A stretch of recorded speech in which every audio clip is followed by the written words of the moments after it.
Well, আপনি কি মাত্র 3 মাসে এমন বডি ট্রান্সফরমেশন করতে পারেন? এটা কি আদৌ পসিবল? আনসার হলো পারেন, তবে তার জন্য আপনাকে ওয়েট লসের পিছনে সায়েন্সটাকে বুঝতে হবে। দেখুন, ওয়েট লসের ক্ষেত্রে 30% ম্যাটার করে এক্সারসাইজ, আর 60% ম্যাটার করে আপনার মেটাবলিজম। আর প্রত্যেকের মেটাবলিজম আলাদা। এই কারণেই আপনি দেখবেন কিছু মানুষ পিৎজা, বার্গার, পেস্ট্রি, দুনিয়ার ফাস্টফুড খেয়েও স্লিম থাকে, আর আপনি হেভি ওয়ার্কআউট, ডায়েট করেও ওয়েট লস করতে পারেন না। সো আজকের ভিডিওটিতে আমি শেয়ার করব 7 ফিটনেস টিপস, যার দ্বারা আপনি আপনার মেটাবলিজমকে ট্রিক করতে পারবেন এবং সহজেই ফ্যাট লস করতে পারবেন।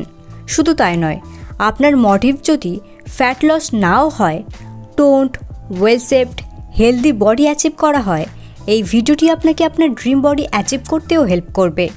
তবে অবশ্যই ভিডিওটি পুরোটা দেখবেন এবং each step consistently 3 months follow করবেন, তবেই আপনি রেজাল্ট দেখতে পাবেন। So number 1, emotional eating. আমি আমার পার্সোনাল এক্সপিরিয়েন্স থেকে শেয়ার করছি। আমি জানি আপনারাও রিলেট করতে পারবেন। যখন আমি আমার ফ্যাট লস জার্নি স্টার্ট করি, যেটা আমার ফ্যাট লস জার্নির প্রথম বাধা হয়ে দাঁড়ায়, সেটা হলো ইমোশনাল ইটিং। মানে ফুড আমার মুডের উপর ডিপেন্ড করতো। যখন আমি স্ট্রেসে থাকতাম, বোর্ড ফিল করতাম বা এক্সাইটেড হতাম, তখন কিছু না কিছু খেতাম। ফুড যেন আমার কাছে একটা রিওয়ার্ড। আর এই বিঞ্জ ইটিংয়ের কারণে যতই আমি হার্ডকোর এক্সারসাইজ করতাম না কেন, রেজাল্ট দেখতে পেতাম না। দেখুন, আমি বলছি না ফুড এনজয় করা খারাপ, বাট এটা যদি আপনার কোপিং মেকানিজমে পরিণত হয়, দেন এটা অবভিয়াসলি আপনার জন্য প্রবলেমেটিক। সো এই ফুড ক্রেভিংসকে আপনি কিভাবে রুখবেন? ওয়েল, আমি যখন দেখলাম আমাকে এই ট্র্যাপ থেকে বের হতে হবে, আদারওয়াইজ আমি রেজাল্ট দেখতে পাবো না, আমি জেনেন রথের এই বইটি ডিসকভার করি, যেখানে তিনি খুব ভালোভাবে ইমোশনাল ইটিংয়ের ট্র্যাপ থেকে বের হওয়ার স্ট্র্যাটেজি শেয়ার করেছেন, যেটা সকলের জন্য অনেক হেল্পফুল, যারা আমার মতো সেম স্ট্রাগল ফেস করছে। ওয়েল, ফার্স্ট থিং যেটা আমি এই বইটি থেকে শিখেছি সেটা হলো ফুডকে রিওয়ার্ড হিসাবে আমি দেখব না। মানে সারাদিন যদি আমি কোনো স্ট্রেসফুল কাজ করি, রিওয়ার্ড হিসাবে সুগারি ড্রিঙ্ক, পেস্ট্রি এসব খাওয়ার বদলে নিজেকে অন্যভাবে আমি রিওয়ার্ড দেব, যেটা ফুড রিলেটেড একদমই না। আমি নেটফ্লিক্সের সিরিজ দেখব, 1 আওয়ার ইনস্টাগ্রাম স্ক্রল করব বা বই পড়ব। আরও একটা জিনিস যেটা আমি এই বইটি থেকে শিখেছি সেটা হলো, যখন আমার কিছু খেতে ইচ্ছা হচ্ছে, লাইক মিডনাইট ক্রেভিংস বা ইভিনিং ক্রেভিংস, এই সময় আমি জাস্ট সিম্পলি নিজেকে জিজ্ঞেস করতাম, আদৌ কি আমি হাংরি, নাকি এটা আমার স্ট্রেস? এটা যদি স্ট্রেস হয়, দেন আমি সিচুয়েশনটাকে অন্যভাবে হ্যান্ডেল করার চেষ্টা করতাম, লাইক জার্নালিং করে বা কোনো ফ্রেন্ড বা ফ্যামিলি মেম্বারের সাথে কথা বলে। ইভেন যদি আপনি ঘন ঘন হাংরি ফিল করেন, সিম্পলি জল পান করুন, এটা আপনাকে হেল্প করবে। বাট ওয়েট, ফার্স্ট পয়েন্ট থেকে এটা কনক্লুশন করে নেবেন না যে আমি আপনাকে নিজের খিদে মেরে ভুকা থাকতে বলছি আর ফ্যাট লস করা মানে ফাস্টিং। না, তা একদমই নয়। আপনার এই ডাউট নেক্সট পয়েন্টেই ক্লিয়ার হয়ে যাবে। So number 2, fix your diet. সারাদিন আপনার কিছু না কিছু খাওয়ার ক্রেভিংস হয় বিকজ আপনি দিনের 3টি মিল সঠিকভাবে নেন না। High protein and nutrients based breakfast, lunch এবং ডিনার সারাদিন আপনাকে ফুল রাখে এবং আপনার এক্সট্রা ক্রেভিংসও আসে না। ফ্যাট লসের ক্ষেত্রে PCF রুলসটি মাথায় রাখুন, মানে more protein, less carbs, lesser fat. ব্রেকফাস্টে ওট মিলস রাখুন, ফ্রুটস অ্যান্ড নাটস রাখুন, সাথে প্রোটিনের ঘাটতি পূরণ করতে এগ নিন। লাঞ্চে লেস রাইস এবং more protein like fish, chicken, paneer, soybean etcetera, and salad or veggies. ডিনারের ক্ষেত্রেও সেম। এই 3টি মিল যখন আপনি পর্যাপ্ত নেবেন, মিডিলে আপনার কোনো ক্রেভিংসই আসবে না। ওয়েট লসের ক্ষেত্রে আরও একটা ব্যাপার হলো, সুগারকে আপনাকে কাট করতে হবে, জাঙ্ক ফুডকেও কাট করতে হবে। বেসিক্যালি ইনসুলিনকে স্পাইক করে এমন যে কোনো খাবার অ্যাভয়েড করতে হবে। বাট এখন আপনি বলতে পারেন আমার ডায়েট তো ফিক্সই আছে, স্টিল আমি ওয়েট লস করতে পারছি না। অ্যান্ড সেক্ষেত্রে আপনার কাজে আসবে next point, and that is number 3, intermittent fasting.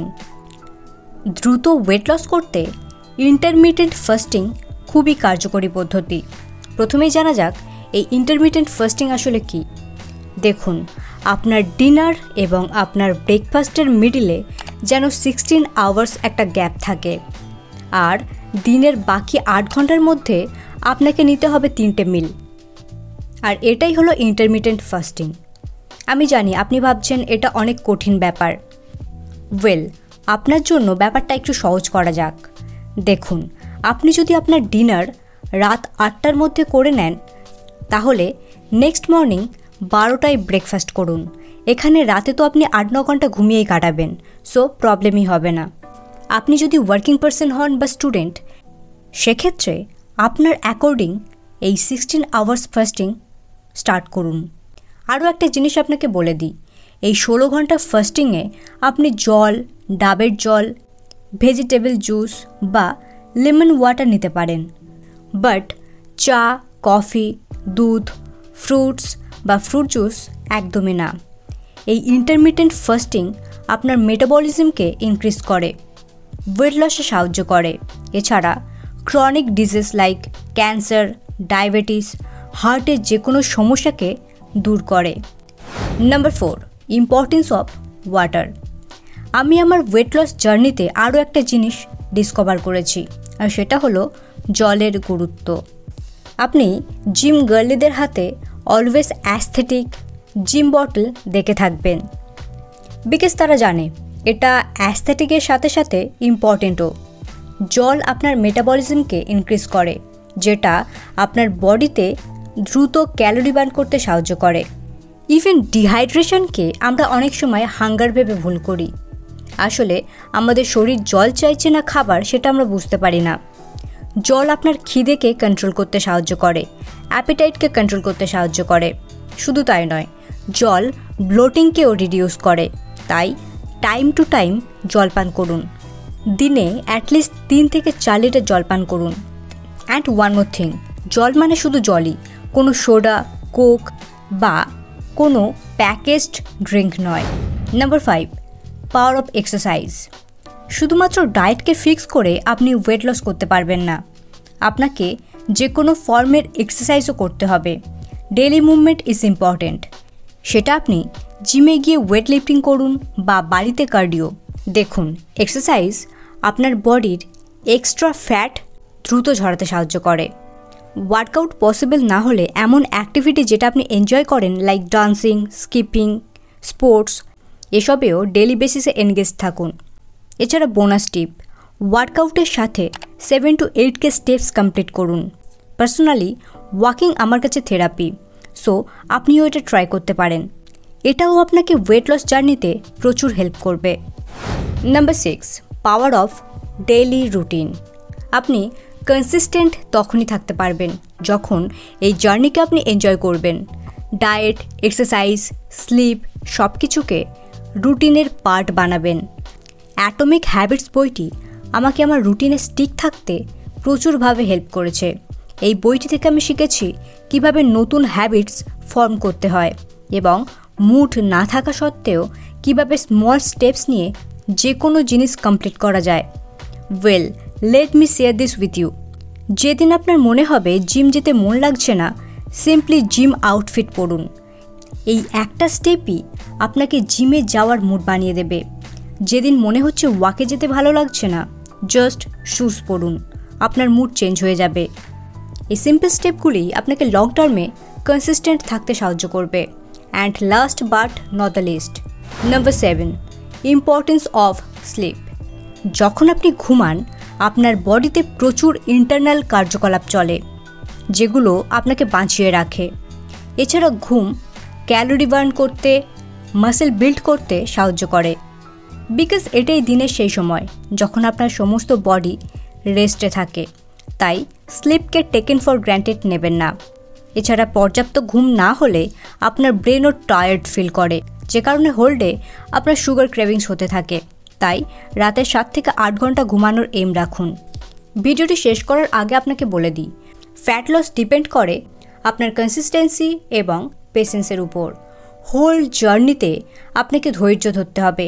আপনি যদি ফেলডও হন, অ্যাগেন রিস্টার্ট করুন, বিকজ এটা একটা ট্রায়াল অ্যান্ড এরার প্রসেস।